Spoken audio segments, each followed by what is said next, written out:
teman-teman semua, Assalamualaikum warahmatullahi wabarakatuh. Perkenalkan, nama saya Rusdanur Alia, NIM 2106922.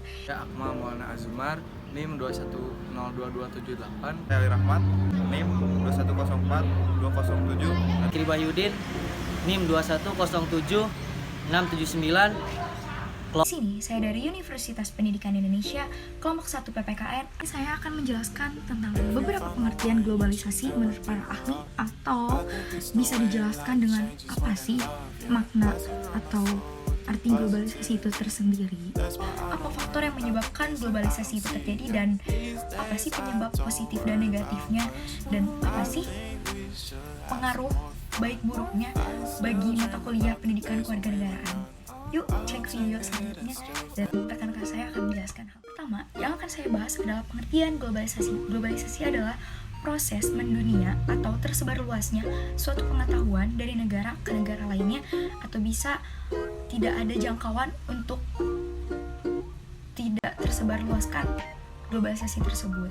Globalisasi bisa dalam bidang apapun, dari teknologi, komunikasi, budaya, dan lain-lain. Bisa dipahami lagi, globalisasi adalah integrasi internasional yang terjadi karena adanya telekomunikasi, atau bisa dibilang dengan pertukaran perdagangan, atau bisa dibilang juga dengan pemikiran-pemikiran pola manusia yang bisa berbicara, berkomunikasi dengan adanya suatu pendengaran lainnya, atau bisa dengan audiens, dan transportasi, infrastruktur, dan termasuk kemunculan internet yang menyebabkan pendorongan globalisasi itu. Satu ilmuwan menjelaskan tentang globalisasi, yaitu Sel Sumarjo. Globalisasi merupakan adalah relasi atau komunikasi antara masyarakat satu dengan masyarakat yang lainnya, dan berbeda-beda di seluruh dunia, memiliki tujuan atau mengikuti kaidah-kaidah yang baru, atau bisa menjadi tujuan yang sama. Globalisasi, yang pertama ada globalisasi komunikasi, terus yang kedua ada globalisasi transportasi, terus yang terakhir ada teknologi informasi. Globalisasi di bidang komunikasi ini merupakan semakin mudahnya orang di dunia dalam bertukar pesan dan melakukan komunikasi dengan orang-orang. Terus yang terakhir ada teknologi informasi. Globalisasi ini merupakan perkembangan dunia teknologi informasi yang dimiliki pesatnya telah membawa manfaat luar biasa bagi kemajuan peradaban umat manusia. Kegiatan pendorong terjadinya globalisasi. Yang pertama ada kemajuan dalam ilmu pengetahuan dan teknologi. Salah satu faktor utama pendorong terjadinya globalisasi adalah kemajuan sains dan teknologi. Ilmu pengetahuan dan teknologi berkembang sangat pesat, terutama dalam bidang telekomunikasi dan transportasi pada beberapa dekade terakhir. Yang kedua adalah kemajuan dalam transportasi. Seperti yang dijelaskan di atas, berkembangnya transportasi adalah salah satu hasil dari kemajuan ilmu pengetahuan dan teknologi. Perkembangan sistem transportasi dunia yang membuat globalisasi semakin terasa. Dahulu dari satu tempat ke tempat lain butuh waktu lama dalam perjalanan, karena hanya dengan kendaraan seperti kuda, unta, dan lain-lain. Ketiga ada sistem ekonomi terbuka. Tentunya kita semua sudah tahu bahwa sistem ekonomi yang diadopsi mayoritas negara ini adalah sistem ekonomi terbuka, sehingga satu negara bekerja sama dengan negara lainnya. Lalu adanya perdagangan bebas. Masih inline dengan penjelasan di atas, munculnya perdagangan bebas juga mendorong terjadinya globalisasi. Perdagangan bebas merupakan sistem di mana negara yang mendatangani perjanjian perdagangan bebas untuk melakukan perdagangan di negara dan anggota lain tanpa dengan biaya yang lebih murah dan dipermudah. Hal tersebut dapat memperkuat timbulnya globalisasi. Terus ada kemudahan dalam migrasi. Saat ini semakin banyak orang bermigrasi atau berpindah dari satu negara ke negara yang lainnya dengan berbagai keperluan seperti pekerjaan, belajar, pariwisata, dan berbagai keperluan lainnya. Inilah yang membuat orang-orang yang berada di wilayah sudah mengenal imigran yang datang dari daerah lain seperti Bali dengan tulis sistem keuangan internasional liberal. Faktor lainnya yang dapat mendorong terjadinya globalisasi adalah liberalisasi sistem keuangan global. Hampir setiap negara bahkan memiliki setiap ketergantungan terhadap sistem keuangan global yang ada. Salah satunya adalah Indonesia yang membutuhkan dana atau modal investasi dari lembaga keuangan dunia atau negara lain, yaitu penciptaan globalisasi adalah kerjasama atau hubungan antar negara sama lain, ya. Misalnya Indonesia bekerja dengan negara lain baik bilateral, multilateral, atau hubungan internasional. Tentu saja globalisasi semakin memudahkan sebuah negara untuk bekerja sama dengan negara yang lainnya. Di dampak positif dan negatif globalisasi di berbagai bidang. Yang pertama yaitu dampak globalisasi di bidang ekonomi. Diambil dari buku A Future Perfect: The Challenge and Promise of Globalization pada tahun 2003 karya Random House. Globalisasi memberikan dampak signifikan pada ekonomi sebuah negara. Berikut dampak positif dan negatif dari globalisasi pada bidang ekonomi. Yang pertama, dampak positif, yaitu peluang usaha internasional menjadi terbuka lebar sehingga para pengusaha dapat menjangkau pasar di negara lain. Yang kedua, terbukanya lapangan kerja yang luas sehingga angka pengangguran di negara menurun. 3. Pemasukan devisa dari sektor pariwisata akan semakin bertambah karena wisatawan asing yang datang berkunjung. Terbukanya pasar bebas untuk meningkatkan kegiatan ekspor dan impor. Kelima, munculnya pusat perbelanjaan modern. Keenam, masuknya produk-produk mancanegara di pasar domestik. Dan dampak negatifnya yaitu yang pertama, tantangan pada perkembangan sektor industri dalam negeri. Yang kedua, dapat memperburuk pertumbuhan ekonomi di dalam negeri bila tidak direncanakan dengan baik. Yang ketiga, produk impor dapat membuat produk lokal kalah bersaing. Keempat, potensi terjadinya kondisi tidak stabil pada sektor keuangan akan semakin besar. Hal ini terjadi karena dana ke luar negeri tinggi. Kelima, sebagian besar masyarakat akan lebih memilih produk impor ketimbang produk lokal. Yang keenam, muncul kapitalisme di suatu negara di mana perekonomian dapat dikuasai oleh pihak bermodal besar. Ketujuh, muncul kesenjangan sosial di tengah masyarakat. Untuk selanjutnya itu dampak globalisasi di bidang politik. Globalisasi yang terjadi juga memberikan dampak yang cukup besar dalam bidang politik. Berikut beberapa uraiannya. Dampak positif. Yang pertama, terdapat beberapa dampak positif globalisasi, yaitu yang pertama, negara yang mengalami globalisasi akan mendapat nilai demokrasi yang baik, akulturasi di tengah-tengah masyarakat yang mengalami globalisasi. Kecintaan akan budaya lokal akan terkikis sedikit demi sedikit. 5. Rasa nasionalisme masyarakat akan semakin pudar dari hari ke hari. Dampak globalisasi di bidang transportasi. Transportasi digunakan untuk memudahkan manusia dalam berpindah tempat dari suatu tempat ke tempat yang lainnya. Terdapat beberapa dampak globalisasi di bidang transportasi, yaitu dampak positifnya. Yang pertama, memperlancar mobilitas arus perpindahan penduduk, distribusi barang dan jasa dan informasi ke seluruh pelosok tanah air. 2. Lebih cepat dalam berpergian. 3. Menumbuhkan sikap toleran. 4. Mempermudah distribusi. Dampak negatifnya itu beberapa dampak negatifnya yaitu jumlah kendaraan pribadi semakin meningkat, jumlah kecelakaan tinggi, kesenjangan sosial di masyarakat.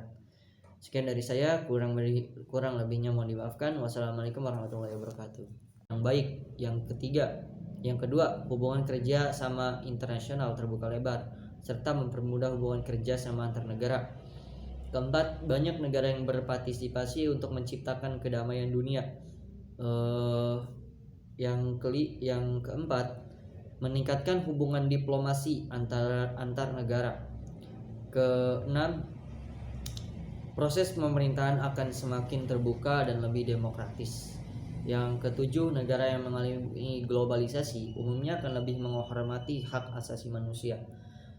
Dan dampak negatifnya yaitu munculnya berbagai nilai politik baik individu, kelompok, mayoritas maupun minoritas.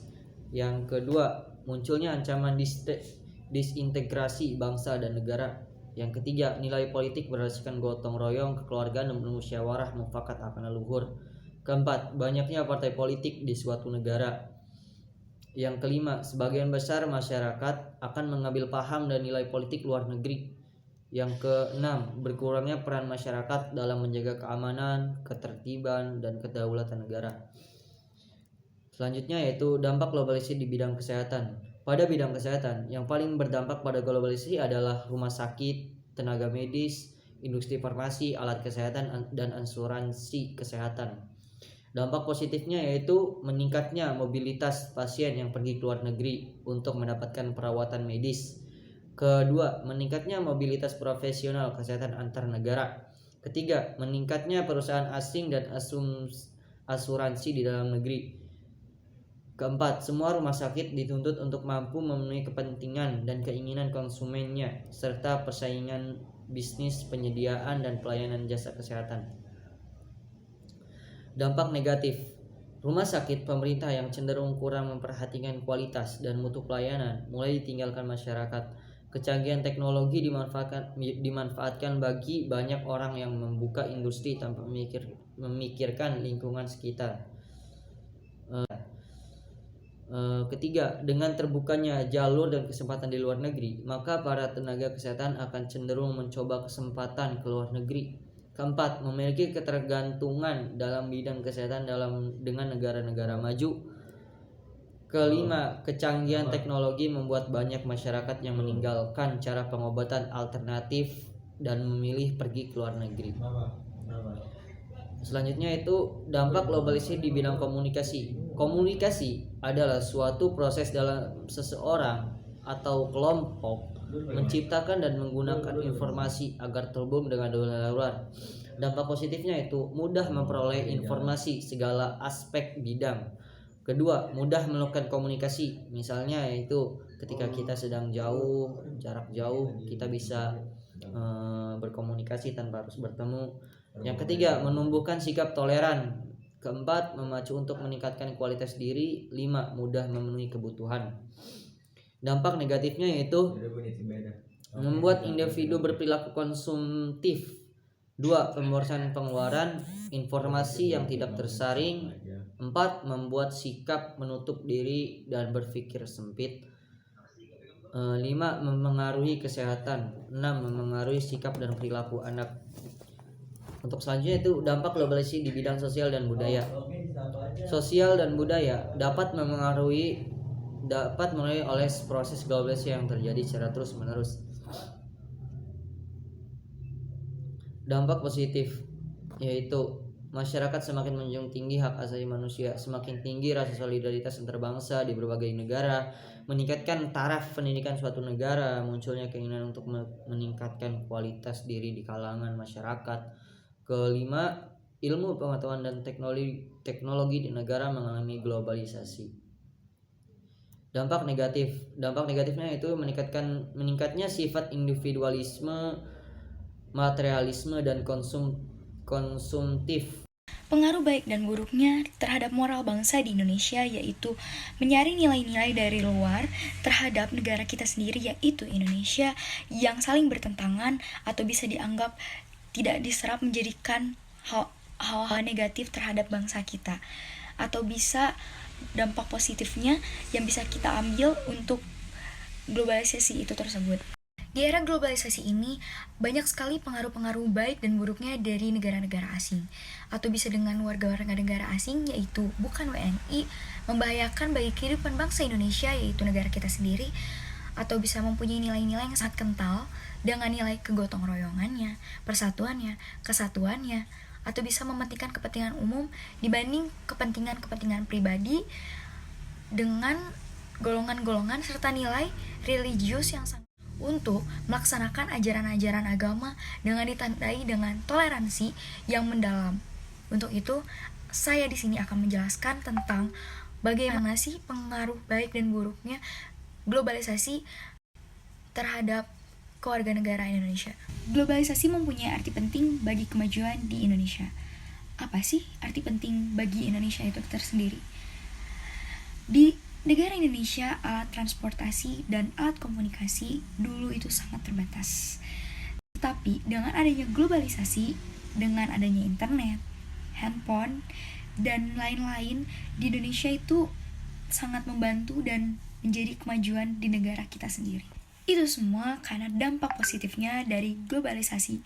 Masuk kemajuan dalam tanah air itu sendiri pada prinsipnya adalah informasi mudah diserap melalui lapisan atas sampai masyarakat paling bawah atau bisa disebut dengan masyarakat pedesaan. Meskipun demikian, masyarakat harus tetap waspada dengan informasi yang masuk dan harus diserap baik mana yang positif dan mana yang negatif. Dilakukannya dengan dihindari hal-hal yang negatif dan dilakukan dengan hal-hal yang positif. Menjadi anggota masyarakat yang independen atau bisa dibilang dengan warga negara Indonesia yang independen, karakter ini meliputi atas kesadaran masing-masing atau secara moral menjadi tanggung jawab kita pribadi masing-masing.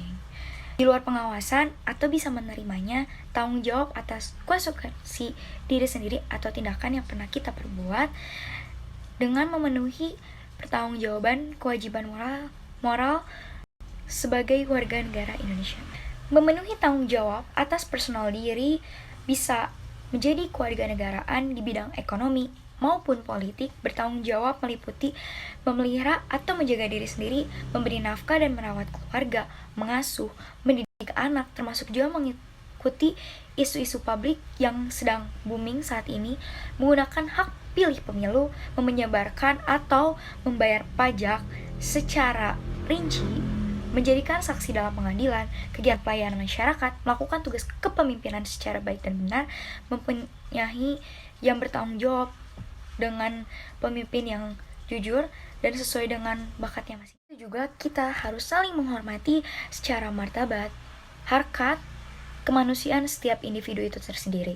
Dan di dalam pendidikan kewarganegaraan, kita belajar dengan hak asasi manusia, menghormati orang lain, berarti mendengarkan pendapat mereka secara bermusyawarah, atau kita bisa menerima pendapat seseorang terhadap diri kita, bersikap sopan, menghargai hak-hak yang ada dan kepentingan-kepentingan sesama warga negara Indonesia, dan mengikuti aturan musyawarah mufakat. Di sini kita mempunyai prinsip mengikuti mayoritas, tetapi kita tidak menghargai kaum minoritas.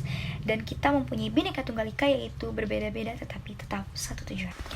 Jika karakter atau sifat warga negara Indonesia bisa dibilang dengan WNI, dalam terbentuk seperti ini, maka tidak dapat disaksikan lagi bahwa negara Indonesia itu kedepannya akan mandiri atau bisa disebut dengan negara yang akan semakin maju, bersaing di dunia internasional, dan tentunya terseret efek-efek negatif atau arus globalisasi.